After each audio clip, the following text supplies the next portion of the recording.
everyone. Can you hear me? Yes, yeah. Yeah, thank you. So myself, I'm Arokya Agustin, going to present my research article on the title of Load Capacity of Bump Races Foil Journal Bearing. My co-authors are Dr. Shravan Kumar and Dr. TVVLN Rao. So we are from Department of Mechanical Engineering, SRM Institute of Technology, Chennai, India. So my presentation outline are the following things: the introduction, objective, analysis, results, and discussions and conclusion. So in the introduction, the gas foil bearings are self-acting and well suited for high speed and high temperature turbo machinery applications. That is commonly called as high speed machineries. The performance of gas foil bearings relies on a coupling between a thin gas foam and support elastic structure. Extensive analytical and experimental studies over the past decades have resulted in significant improvement in load capacity and stability of airfoil bearings. So there are many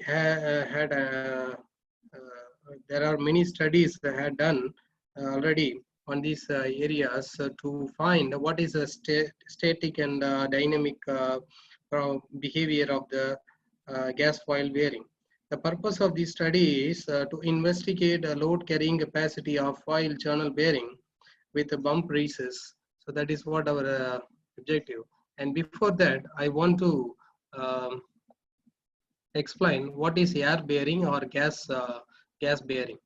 So it is used in the principle of aerostatic or aerodynamic principle. That is air bearings that use a thin film of pressurized gas to provide a low friction load bearing interface between the surfaces.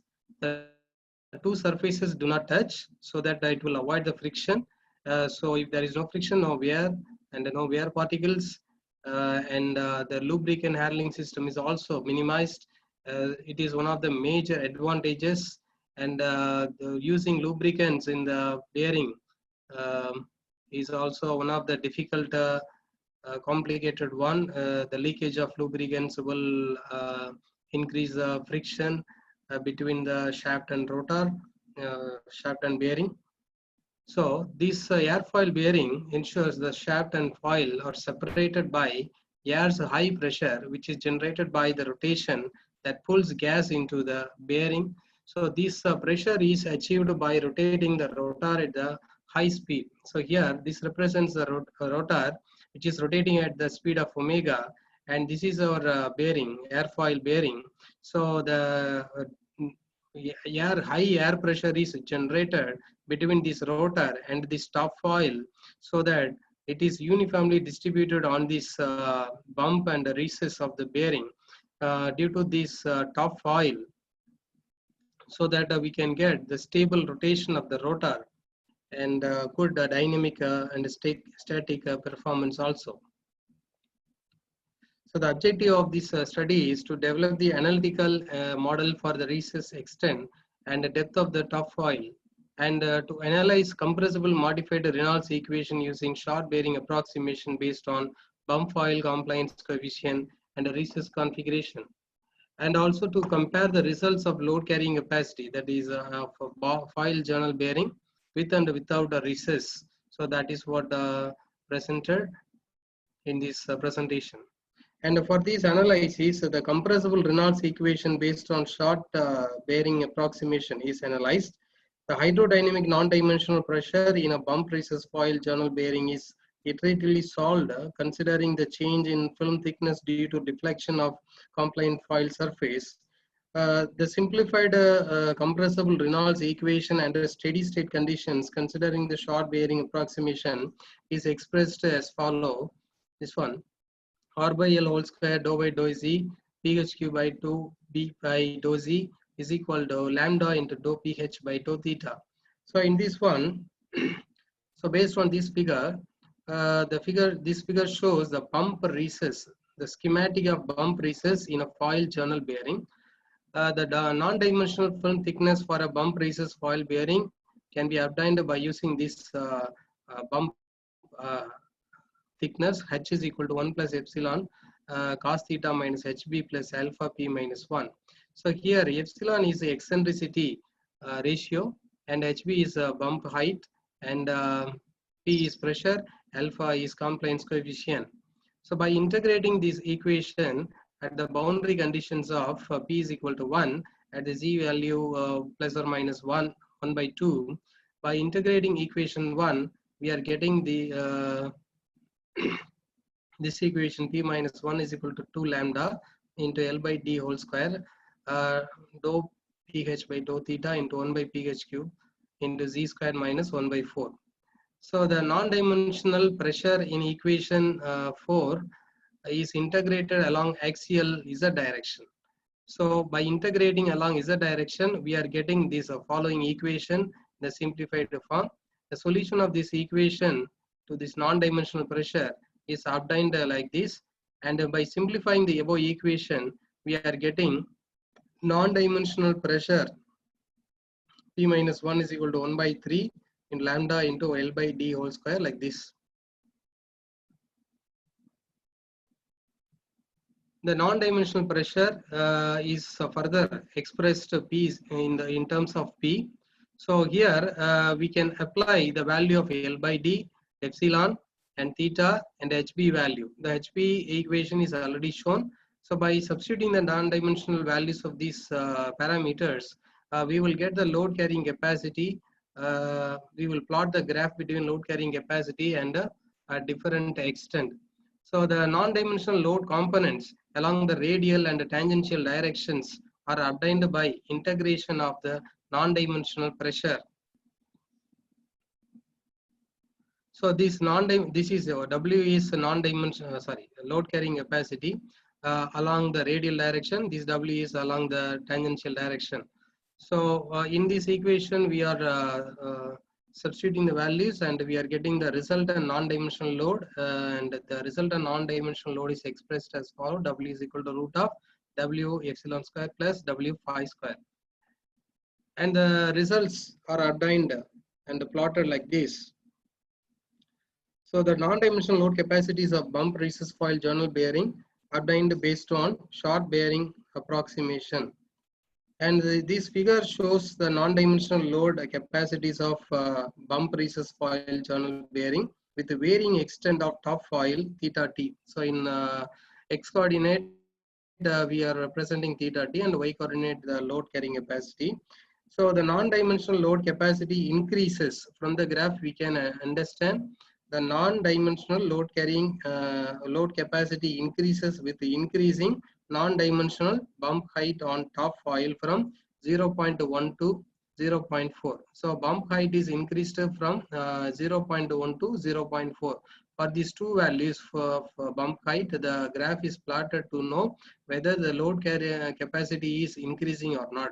So in the extent when the theta t value is increasing along x coordinate, and the W is also increasing for the value of 0.4 rather than 0.1. So when the bump height is increased, the radial thickness between the rotor and the top foil is getting decreased, so that it is increasing the load carrying capacity of the foil bearing.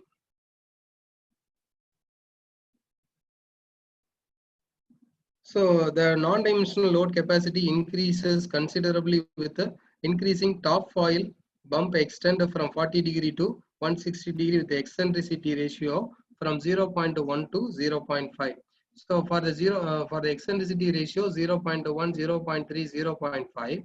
So for the bump height of 0.4, so we are getting the increased load capacity values for the non-dimensional load capacity for the value for the L by D ratio 1, compliance coefficient to 1, and a lambda bearing number is equal to 1.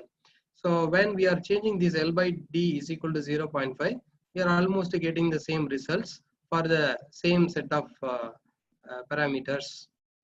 And next, the non-dimensional load capacity, that is graph is plotted between the load capacity and the compliance number. When the compliance number is increasing, compliance coefficient is increasing, the load capacity is decreasing. So for all the value of bump height and eccentricity ratio, it's keep on decreasing and approaching almost to 0. So here also for the value of L by D 0.5, theta T 120 degree, and lambda bearing number is 1. For this also it is almost reaching 0. So from this we can conclude for the non-dimensional load capacities of bump recess foil journal bearing with the varying bump foil compliance coefficient for different L by D and eccentricity ratios. The non-dimensional load capacity increases considerably with the increasing non-dimensional top foil bearing. The non-dimensional load capacity decreases substantially with increasing bump foil compliance coefficient from 0.01 to 10. There is no significant improvement in the non-dimensional load capacity with increasing non-dimensional bump height on the top foil from 0.1 to 0.4 at a higher bump foil compliance coefficient. So from this we can conclude the following things. The load capacity increases with both height and the extent of the top foil bump. The height and extent of the bump on top foil has significant influence on load capacity at lower bump foil compliance coefficient.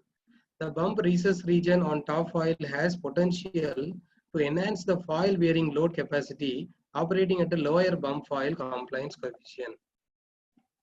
And these are the references we had taken. And thank you very much for listening and your patience. If you have any questions, now you can ask. Thank you.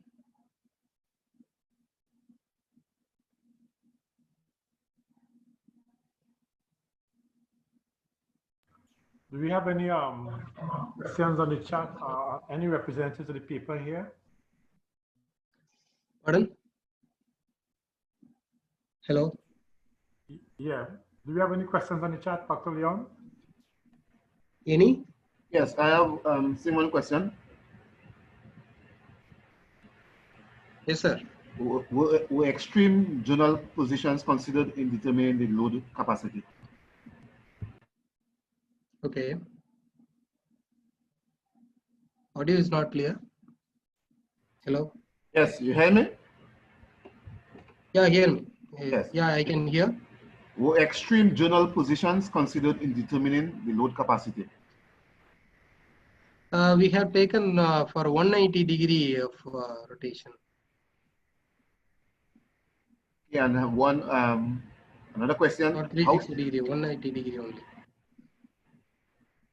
How significant is the effect of ambient air temperature on the model? I don't get you, sir.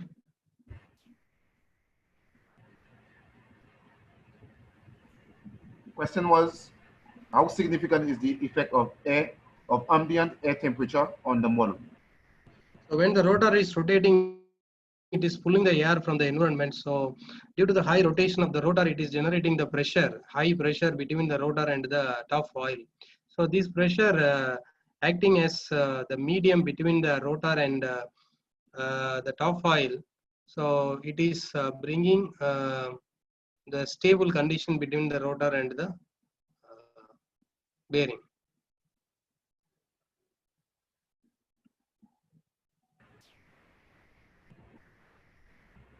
And Dr. Thompson, do we have time for one more question? Yes, go ahead. Yeah. Can the model be adapted to deal with different recess configurations? Yes, sir. Yes, we can use this for different configuration. That's what this is my preliminary study. I have started my work in this area. So in the preliminary study, we have tried it for a different bump height. So in future, we are also going to try it for different configurations, surface configurations. All right, thank you very much for your response. Dr. Thompson, Yeah. That's it then? No more Thank questions? you very much to the presenter for both the presentation and the answers to the questions.